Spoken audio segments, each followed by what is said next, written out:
Bismillahirrahmanirrahim. Assalamualaikum warahmatullahi wabarakatuh.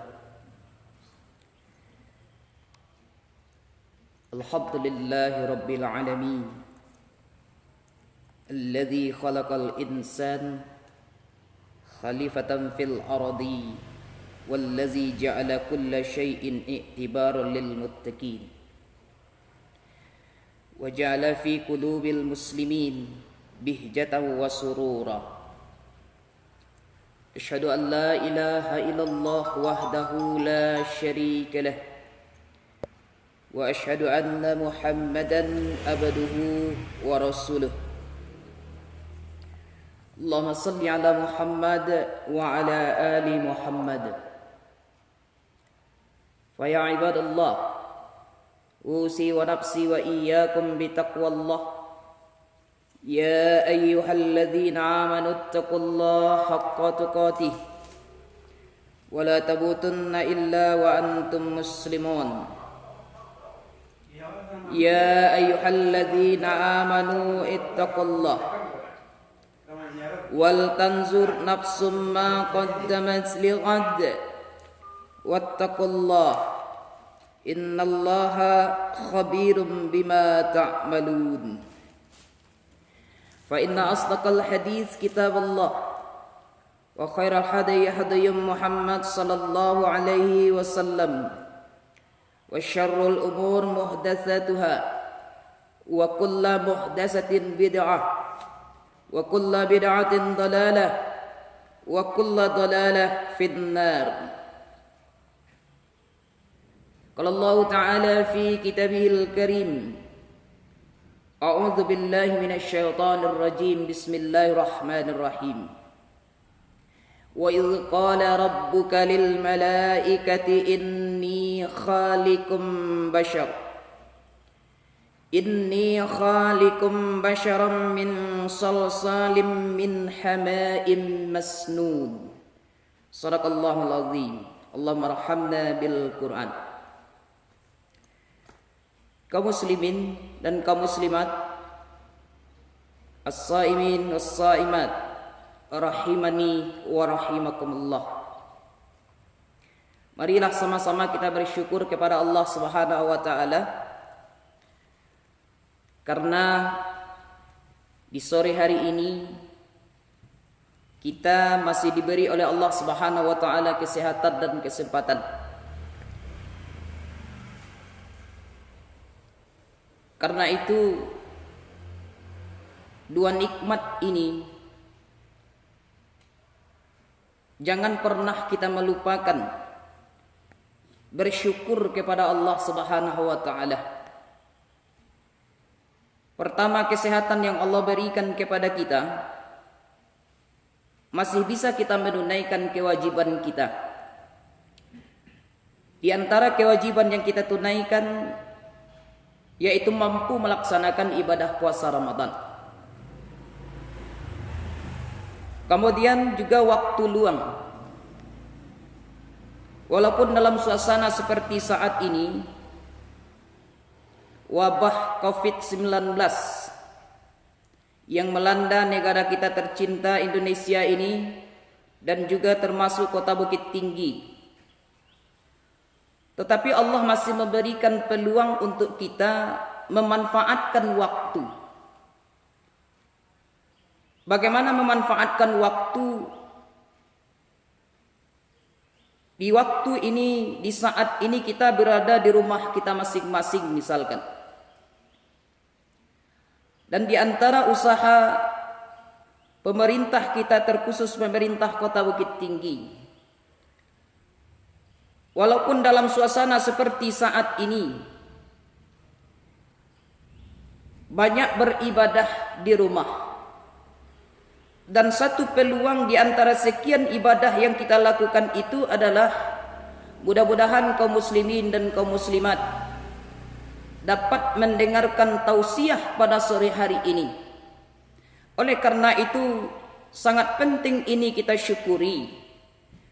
Karena rasa syukur apabila kita tingkatkan kepada Allah Subhanahu wa taala, maka insyaallah Allah akan tambah nikmat itu kepada kita. La in syakartum la azidannakum wa la in kafartum inna adzabi lasyadid. Kemudian salawat dan salam Allahumma salli ala Muhammad wa ala ali Muhammad. Hadirin yang dimuliakan oleh Allah Subhanahu wa taala dimanapun berada, Quran surah ke-15 ayat 28 yang kita bacakan tadi, kata Allah Subhanahu wa taala ketika Allah menyampaikan kepada para malaikat apa informasi yang disampaikan oleh Allah Subhanahu wa taala kepada malaikat dikala itu adalah, wahai malaikatku, wa idz qala rabbuka lil malaikati inni khaliqum bashar, wahai malaikatku, aku ciptakan makhluk baru yang tidak pernah ada sebelumnya, tidak akan sama dengan kamu, tidak akan sama dengan makhluk lain, yaitu yang bernama Bashar. Siapakah itu Bashar? Bashar adalah, kalau kita lihat di dalam Al-Quran diterjemahkan dengan manusia. Sementara Allah Subhanahu wa taala di dalam Al-Quranul Karim ketika menyebutkan kata-kata manusia, Allah memakai 5 kalimat. Ada kalanya Allah memakai Bashar 35 kali diulang dalam Al-Quran. Ada kalanya Allah memakai An-Nas 241 kali diulang oleh Allah dalam Al-Quran.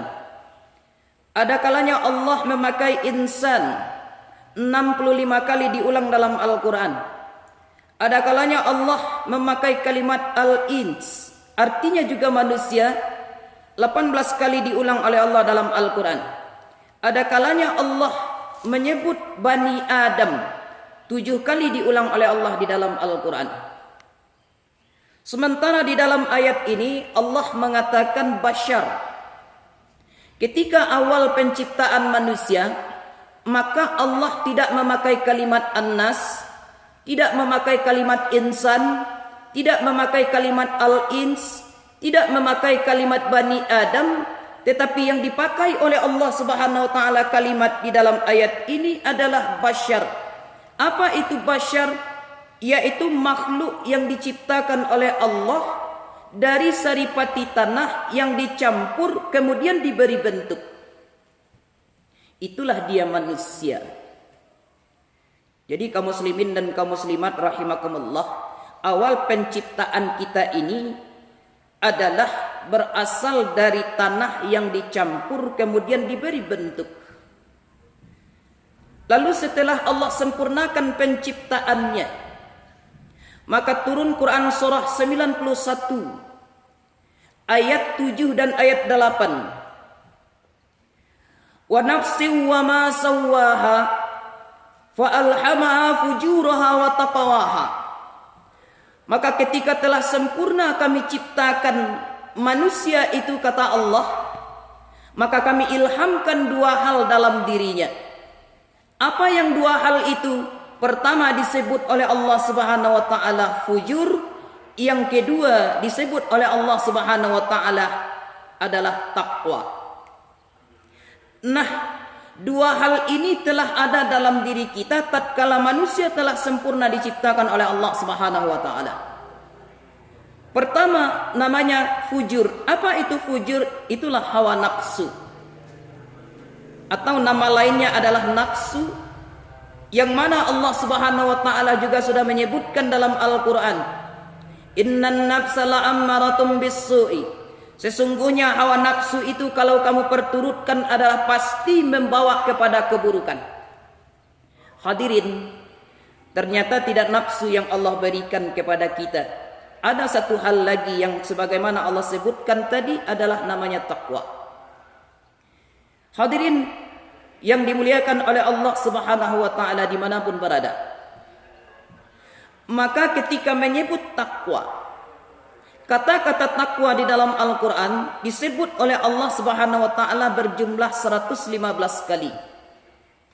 Kemudian nafsu disebut juga oleh Allah Subhanahu wa taala di dalam Al-Quran 115 kali, seimbang. Nafsu diartikan dengan keburukan, Takwa diartikan dengan kebaikan. Ketika manusia itu memperturutkan nafsunya, maka jatuhlah manusia itu kepada keburukan. Baik itu perkataannya, penglihatannya, perbuatannya. Apabila dia perturutkan nafsunya, maka jatuh kepada keburukan. Sementara takwa adalah artinya kebaikan. 115 kali oleh Allah Subhanahu wa taala diulang dalam Al-Qur'an. Sebanyak 115 kali itu Allah menyebutkan dalam Al-Quran kata-kata takwa itu semuanya bermuara kepada amal soleh. Seakan-akan Allah berpesan kepada kita, kalau kamu meningkatkan takwa kamu kepada Allah dengan melaksanakan amal soleh, maka pastilah Allah Subhanahu wa taala akan menyayangi kamu, akan mengangkat derajat kamu. Jamaah dimuliakan oleh Allah Subhanahu wa taala. Nah, oleh karena itu ada beberapa poin yang kita sampaikan pada sore hari ini. Di antaranya adalah bagaimana meningkatkan ketakwaan kepada Allah Subhanahu wa taala itu. Sementara peluang takwa itu sudah ada dalam diri kita. Hadirin, setiap Allah menyebutkan kata-kata takwa itu biasanya bermuara kepada amal soleh. Kita ambil contoh. Ketika Allah Subhanahu wa taala menyebutkan kata-kata takwa pertama sekali di dalam Al-Qur'an. Dzalikal kitabu la raiba fi hudal lil muttaqin. Inilah kitab Al-Qur'an, jangan ada keraguan padanya. Sesungguhnya kitab Al-Qur'an ini adalah petunjuk bagi orang-orang takwa muttaqin. Jamaah dimuliakan oleh Allah Subhanahu wa taala. Maka di dalam ayat ini ketika Allah menyebutkan kata-kata takwa, bila kita tidak ragu terhadap Al-Qur'an, maka kata Allah Subhanahu wa taala, Allah akan berikan petunjuk kepada kita, malah mengangkat derajat kita menjadi orang yang takwa. Hadirin yang dimuliakan oleh Allah Subhanahu wa taala. Lalu apa amal solehnya ketika Allah menyebutkan takwa di dalam ayat ini? Alladzina yu'minuna bil ghaibi wa yuqimunas shalah. Engkau beriman kepada sesuatu yang gaib. Siapa maksud yang gaib itu adalah Allah Subhanahu wa taala. Yaitu orang-orang yang beriman kepada yang gaib, wa yuqimunas shalah, lalu mereka mendirikan salat. Jamaah dimuliakan oleh Allah Subhanahu wa taala. Allah berpesan di dalam ayat ini, kalau takwa engkau ingin meningkat, kata Allah, maka engkau dirikan salat. Wa yuqimunas salah, dirikan salat. Ketika kita menyebut kata-kata salat, ada 3 di dalam Al-Quran disebutkan oleh Allah. Pertama, ada kalanya Allah menyebut kata-kata salat ini adalah alif lam, sad lam alif, kemudian ditutup dengan ta marbutah. Kemudian yang kedua, ada kalanya Allah menyebut misalkan di ayat 238 surah kedua Al-Baqarah. Ada kalanya Allah menyebut alif, lam, sad, lam, waw ditutup dengan ta maftuhah. Artinya ta terbuka. Artinya salat juga. Yang pertama tadi artinya salat juga. Kemudian yang ketiga, ini yang paling unik. Wa yuqimunas shalah. Kalimat salat di dalam ayat ini adalah alif lam sad lam waw ditutup dengan ta marbutah. Apa maknanya adalah, kalau yang pertama itu kalimatnya artinya satu salat. Kemudian yang kedua itu artinya salat 5 waktu. Sementara ketika Allah menyebut wa yuqimunas shalah, engkau dirikan seluruh salat, artinya adalah kalau takwa kita ingin meningkat kepada Allah Subhanahu wa taala, maka pemakaian kalimat dipakai oleh Allah adalah as-salah, alif lam sad lam waw dan ta marbutah. Artinya kalau takwa ingin meningkat kepada Allah, engkau dirikan seluruh salat. Mana yang seluruh salat? Yang wajib 17 rakaat, tambah yang rawatib 12 rakaat, bangun tengah malam bertahajudlah 11 rakaat. Kemudian tambah lagi dengan salat-salat yang lain. Artinya Allah mengingatkan kepada kita, kalau takwa kita ingin meningkat kepada Allah adalah dirikanlah seluruh solat. Nah, kaum muslimin dan kaum muslimat dimanapun berada, yang dimuliakan oleh Allah Subhanahu wa Ta'ala, saat ini kita berada di bulan suci Ramadan. Lalu dalam kondisi yang sedang diuji oleh Allah Subhanahu wa Ta'ala melalui suatu wabah namanya COVID-19 atau Corona. Apakah kurang nilai ibadah kita ketika kita tidak menunaikan salat di rumah Allah? Saya jawab tidak. Tidak akan mengurangi. Artinya di rumah pun kita bisa mengerjakan seluruh ibadah salat itu. Apalagi jamaah dimuliakan oleh Allah Subhanahu wa Ta'ala, sebagai suami kita tentu bisa mampu melaksanakan ibadah salat ini secara berjamaah dengan keluarga kita. Barangkali kita ajak istri kita, kita ajak anak-anak kita, keluarga kita yang lain. Ini adalah suatu hikmah di balik musibah. Artinya kita melaksanakan ibadah salat di rumah, baik salat yang wajib 5 waktu kita tunaikan di rumah, ataupun salat qiyamul lail atau qiyamul Ramadan kita laksanakan di rumah, ataupun salat sunat yang lain kita kerjakan di rumah. Apakah mengurangi nilai pahala di sisi Allah Subhanahu wa Ta'ala? Insya Allah tidak mengurangi. Maka inilah diantaranya anjuran dari pemerintah kita, Kementerian Agama, Majelis Ulama, agar kita menunaikan salat di rumah. Ini bertujuan adalah memutus mata rantai agar tidak tersebarnya virus corona ini. Jamaah dimuliakan oleh Allah Subhanahu wa Ta'ala, maka di rumah pun ada peluang bagi kita untuk meningkatkan ketakwaan kepada Allah Subhanahu wa Ta'ala. Kemudian kita lihat di ayat lain contohnya, di ayat 183 surah kedua Al-Baqarah. A'udzubillahi minasyaitonirrajim. Bismillahirrahmanirrahim.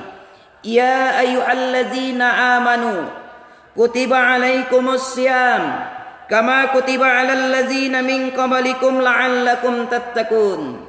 Hai orang-orang yang beriman, diwajibkan atas kamu berpuasa sebagaimana puasa itu telah diwajibkan terhadap orang-orang sebelum kamu.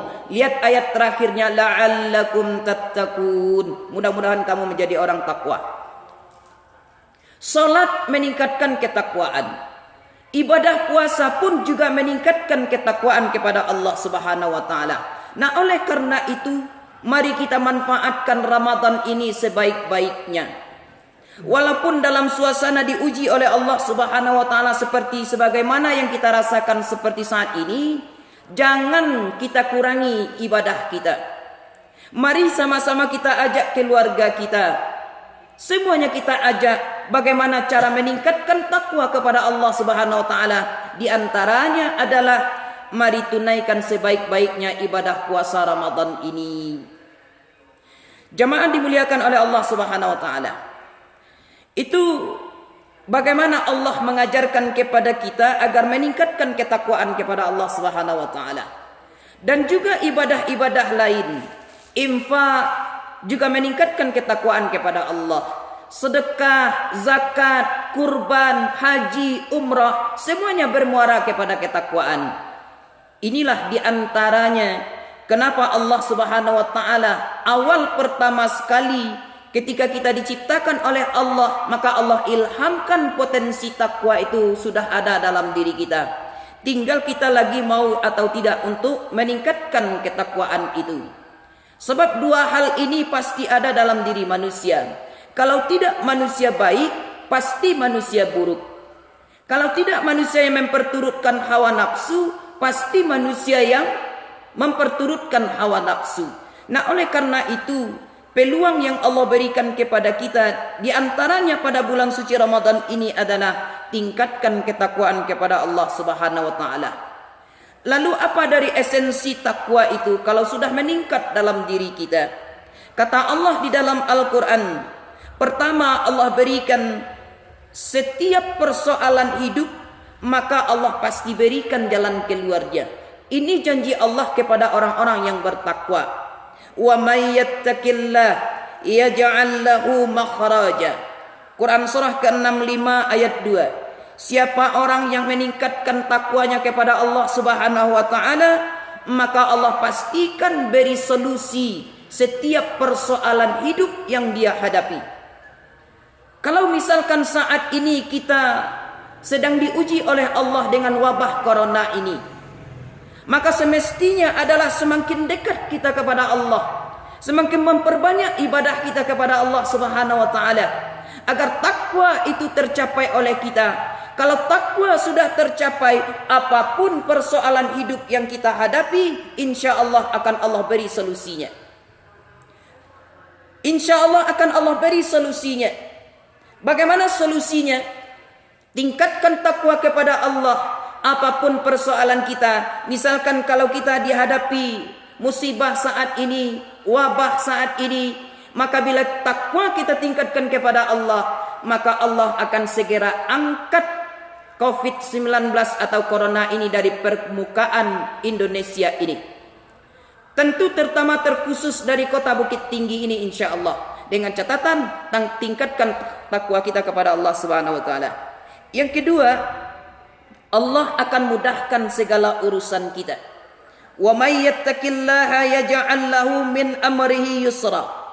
Pada ayat 4-nya surah 65 tadi, kata Allah, siapa orang yang meningkatkan takwanya kepada Allah Subhanahu wa taala, maka akan Allah mudahkan segala persoalannya. Akan Allah mudahkan segala urusannya. Apa masalah kita saat ini, maka akan Allah berikan jalan keluarnya. Kemudian yang ketiga adalah kata Allah, siapa orang yang meningkatkan takwanya kepada Allah, maka akan Allah berikan keberkahan terhadapnya. Walau anna ahlal qura amanu wattaqaw la fatahna alaihim barakatim minas sama'i wal ard. Jikalaulah suatu negeri meningkatkan iman dan takwanya kepada Allah Subhanahu wa taala, la fatahna alaihim, kami akan bukakan atas mereka itu keberkahan minas sama'i wal ard, dari langit dan dari bumi. Allahu akbar. Jamaah dimuliakan oleh Allah Subhanahu wa taala dimanapun berada. Apabila kita meningkatkan iman kita, meningkatkan ketakwaan kita, apa yang Allah janjikan kepada kita, yaitu Allah akan turunkan keberkahan. Keberkahan rezeki, keberkahan usia, keberkahan apa yang ada sama diri kita akan Allah berikan kepada kita. Dengan catatan adalah tingkatkan keimanan kita, tingkatkan takwa kita kepada Allah. Allah akan turunkan dari langit, Allah akan keluarkan dari bumi keberkahan yang Allah janjikan terhadap orang-orang yang meningkatkan iman dan takwanya kepada Allah Subhanahu wa taala. Yang empat ini yang sangat menarik. Kata Allah di dalam Al-Qur'an, ya ayyuhalladzina amanu in tattaqullah yaj'al lakum furqanan wa yukaffir ankum sayyi'atikum wa yaghfir lakum wallahu dzul fadlil azim. Kata Allah Subhanahu wa taala, apabila iman dan takwa kamu tingkatkan kepada Allah, maka Allah akan berikan furqan kepada kamu. Apa itu furqan? Adalah orang yang mampu membedakan mana yang baik dan mana yang buruk. Bukankah di saat ini yang sangat kita butuhkan? Ini yang sangat penting. Bagaimana pentingnya adalah jangan lagi ada di antara kita saling salah menyalahkan. Yang satu orang merasa dirinya benar, yang satu orang merasa dirinya paling benar, sementara dia menyalahkan orang lain. Bukankah sudah menjadi tradisi di tengah masyarakat kita ini? Maka dari itu Allah ingatkan, kalau takwa kamu meningkat kepada Allah, Allah akan berikan kepada kamu mampu membedakan mana yang baik, mana yang buruk. Sehingga dengan mampu membedakan mana yang baik, mana yang buruk, maka insya Allah diri kita ini akan pasti menjadi orang-orang yang baik. Baik di tengah masyarakat, baik di tengah keluarga kita, dimanapun kita berada pasti menjadi orang yang baik, karena Allah curahkan Furqan, mampu membedakan mana yang baik, mana yang buruk terhadap kita. Jamaah dimuliakan oleh Allah Subhanahu wa taala. Agaknya apa yang kita sampaikan ini dapat kita amalkan di dalam kehidupan kita sehari-hari. Mudah-mudahan puasa Ramadan kita ini menjadikan diri kita lebih takwa lagi kepada Allah Subhanahu wa taala. Mudah-mudahan ibadah salat yang kita tunaikan akan mampu meningkatkan ketakwaan kita kepada Allah Subhanahu wa taala. Mudah-mudahan infak, sedekah, zakat yang kita berikan kepada sesama kita mampu meningkatkan ketakwaan kita kepada Allah Subhanahu wa taala. Semoga tausiah singkat ini ada manfaatnya. Kurang tak lebih saya mohon maaf. Wabillahi taufiq wal hidayah. Assalamualaikum warahmatullahi wabarakatuh.